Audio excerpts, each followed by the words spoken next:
Dobrý den, vítám vás u online kurzu v programu Excel. Dnes si ukážeme, jak sestrojit stromečkový diagram, takzvaný diagram populace. Tento graf lze vytvořit pro dva údaje, dva znaky, kde jeden znak má při zobrazení kladné hodnoty a druhý znak hodnoty záporné. Mějme tuto tabulku, která nám vypovídá o přehledu mužů a žen za daný rok. Abychom správně mohli provést konstrukci grafu, potřebujeme, aby sloupec muži měl hodnoty kladné a sloupec ženy pouze hodnoty záporné. Takzvaně upravená tabulka by vypadala takto. Nyní můžeme přejít ke konstrukci samotného grafu. Označíme si danou tabulku. Na kartě vložení ve skupině grafy označíme si graf pruhový, a to podtyp skládaný pruhový, a označíme. Nyní se nám vygeneroval graf, který je potřeba upravit. A to tak, že na kartě formát ve skupině aktuální výběr v poli prvky grafu z rozbalovacího seznamu vybereme svislá osa kategorie a provedeme formátovat výběr.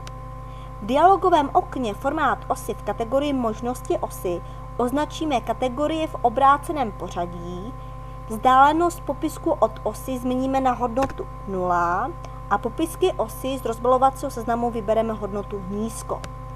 Dialogové okno nezavíráme. V grafu si označíme libovolnou datovou řadu. Nyní se nám dialogové okno změnilo na formát datové řady. V kategorii možnosti řady změníme pouze šířku mezery, a to na 0%. V kategorii výplň zvolíme si souvislou výplň a barvu například dáme rudě červenou. A zavřeme. Stejný postup provedeme i pro druhou datovou řadu.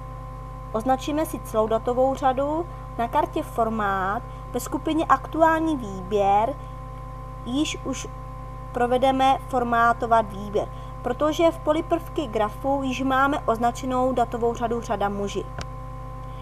V dialogovém okně formát datové řady v kategorii výplň si označíme souvislou výplň a zvolíme si tmavě modrou barvu. A zavřeme. Nyní si graf ještě upravíme. Nejdříve si odstraníme vodorovnou osu s hodnotami. Nejjednodušším způsobem je si ji označit v grafu a tlačítkem Delete ji odstranit. To stejné bychom provedli pro odstranění mřížky. Označíme si libovolnou mřížku a tlačítkem Delete ji odstraníme. No a ještě můžeme v grafu vložit název grafu, a to na kartě rozložení ve skupině popisky. Vybereme název grafu a z rozbalovacího seznamu například si vybereme nad grafem. A graf označíme jako struktura obyvatelstva v daném roce. A potvrdíme. Nyní máme graf hotový a já vám děkuji za pozornost.